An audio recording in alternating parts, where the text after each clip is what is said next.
যেটা রায় ঘোষণা হয়েছে, মৃত্যুদণ্ডের রায় হলে এই রায়ের কপি তো যদি ওনারা প্রেজেন্ট থাকতেন তাহলে ওনাদের হাতে রায়ের কপি দেওয়া হতো। ন্যাচারালি ওনারা হয়তো আপিল করতে চাইতেন।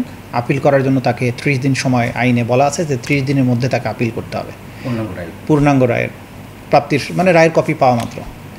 তাহলে 30 দিনের মধ্যে ওনারা যদি আপিল করতেন, সেই 30 দিন পার হওয়ার পরে আপিলের ডিভিশনে আপিল ফাইল যখন হবে, আপিল ফাইল করা হলে সুপ্রিম কোর্টকে এই আপিলটা নিষ্পত্তি করতে হবে 60 দিনের মধ্যে। অর্থাৎ ওনারা যখনই আপিল করবেন তখন থেকে পরবর্তী 60 দিনের মধ্যে আপিলটা হাইকোর্ট ডিভিশনে সুপ্রিম কোর্টের আপিল বিভাগে এটা নিষ্পত্তি হয়ে যাবে। সুপ্রিম কোর্টে আপিলেও যদি সাজা বহাল থাকে অথবা তাদের যদি সাজা পরিবর্তন হয় অথবা খালাস পায়, যা কিছু হোক, অ্যাপিলের রায়ের পরে তারপরে আবার রিভিউ করার জন্য 30 দিনের সময় পাওয়া যাবে। তো রিভিউ শেষ হয়ে গেলে তখন আর বাকি কোনো আইনগত ফোরাম বাকি থাকে না। ফলে রিভিউ পর্যন্ত যদি মৃত্যুদণ্ড বহাল থাকে তাহলে পরবর্তী স্টেপসটা হচ্ছে এই সাজাটা কার্যকর করার।